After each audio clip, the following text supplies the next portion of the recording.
I'm joined once again by historian Alan Wilson, and it's a few weeks or a few months since we recorded the first interviews.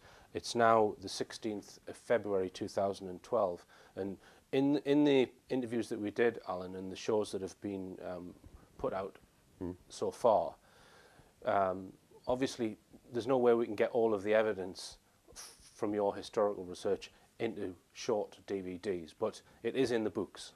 Yes, you'd probably need about 50 hours to cover the thing properly. You'd have to do something like Attenborough's Life on Earth, you know, and even then you wouldn't do it. So just tell us, when was your first book published? 81. And what was that one? Well, we did the book on King Arthur, King of Glamorgan and Gwent. We realised that he was well known to be, the second king Arthur was well known to be a Glamorgan king. There's no doubt about it. It's in the Brutes of England, of all things. Yes. And it's the only person or king who has a date of death recorded. No other dates. And so we knew that he's a Glamorgan king, and we felt that this was important to establish. And one of the great records of Britain is the Land of Charters, and also the charters of Langcarven Abbey. What we wanted to do was to use these along with the genealogies of various, you know, there are thousands of genealogies listing the princes and the kings, and there's one whole manuscript of the ladies saying who the princess and lady this married and didn't marry. You can link these genealogies together, you can line them up. And so we felt it was necessary to put the foundation down. One scholar had, I think, modelled up the land of Charters pretty comprehensively, and was placing the kings of the 6th century into the 7th century. And because she worked in a university, they thought, oh yeah, it must be right. And actually, she's wrong. But the thing is that the Land of Charters then were originally set out, as recorded, in areas. These are the charters for this area, these are the charters for that area, you know, the South East Wales, or Gwent, or Brecon area, or Hereford, used to be part of it. And these are for West Glamorgan and Mid Glamorgan, so they had zones, and these are the charters. But that didn't give a consecutive listing of in chronological order. You follow me? Right. So we had to sort of get them into a chronological order.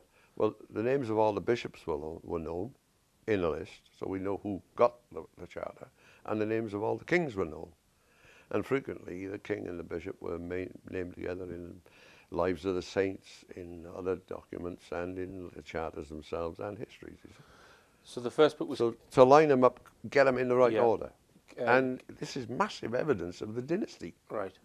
So King Arthur, King of Glamorgan and Gwent, and the second one was Charters of the Kings, is that right? Yes, and we had to sort of do this. We had to write a history in outline of what was happening. Yeah. We had to get an outline history on the record of this is what roughly happened in the first book. Then the second book was the Charters of the Kings. We printed all the charters and all the lists, a major list, not all of them, but Lives of the Saints and Kings and so on, which give credence to the first book. Okay. Does that make sense? Yes. I got a bit muddled there.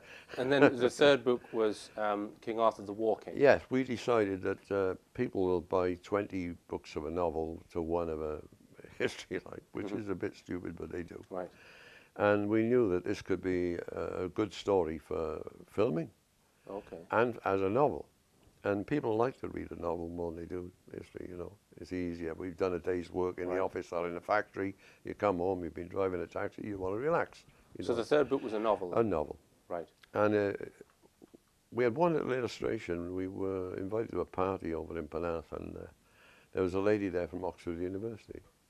And she was very dismissive of what we were doing, you know. Well, we're going to be.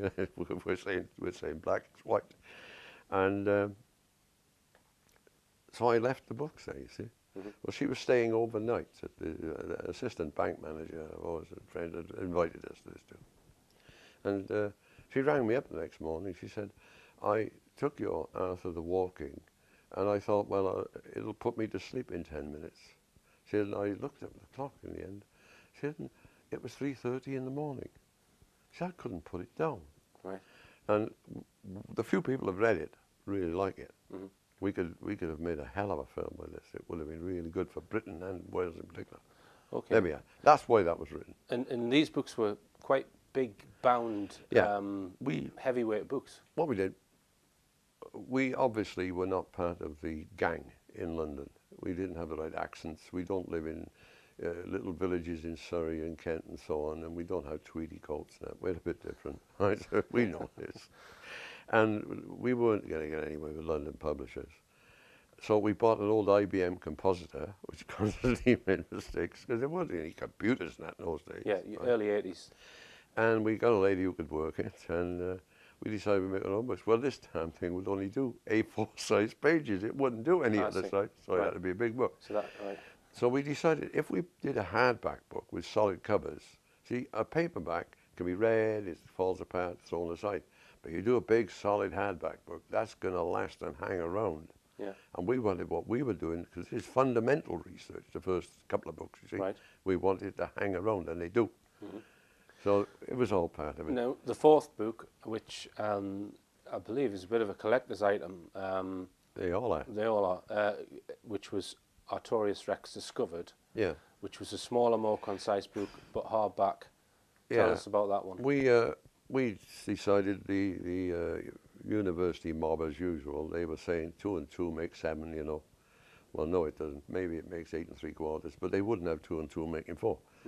And there was a lot of problems with Cardiff University, because they'd had a man with no qualifications in history, none in archaeology, as professor of archaeology, and he led Cardiff University on an idiotic wild goose chase, digging up Cadbury Hill in Somerset for 7 years, whereas Arthur's residence is in South Wales, in the Cardiff area. Which we will touch on. Well, the point is, we were getting such flack from the academics, not flack discussing what we did. Much of it was directed at us. Right. In other words, you shoot the messenger. Yeah. You know. Yeah. And so we had backed off a bit, and we were doing research, but we backed off a bit. We had several people coming to us saying, you must publish more, you must publish more. And that's why we did. Right. And by that time, you had discovered the King Arthur stone, which is, featured on the cover. We got that early on now. And the inscription is Rex Artorius. Which is wrong, you know, but we think it may mean the king. And we've had we got a guy who was pretty well versed with Latin, and he was into the Latin grammar, and he said it meant something with the tense of this and that. I'm not into it.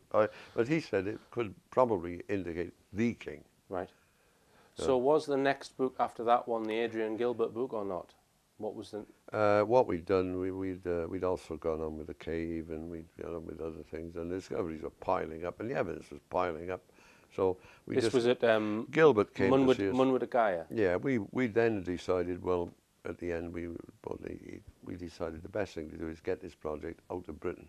You know, we were trying to get it out of Britain, because we knew about the Maddock expedition to America and this sort of thing, and there's a lot more evidence for it than people are willing to admit. So this is evidence. So we'd started to drift away, and we'd also moved in the direction of saying, well, Britain is a dead duck. I mean, they're dead from the neck up, in our opinion. So. You mean to sell books outside Britain? No. We've done the research was starting to drift towards antecedents. Okay. We were moving away in this. Well, this is what our ancestral trail is. To the Middle East. Ancestral records. Let's see if our ancestral records are correct.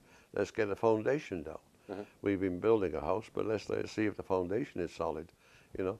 And so we were going off in these other directions. Gilbert came to see us, and he was more than interested. He wanted to do a book with us. And so this is the mid-90s now. Right. And we're piling up the evidence all over the place, you know.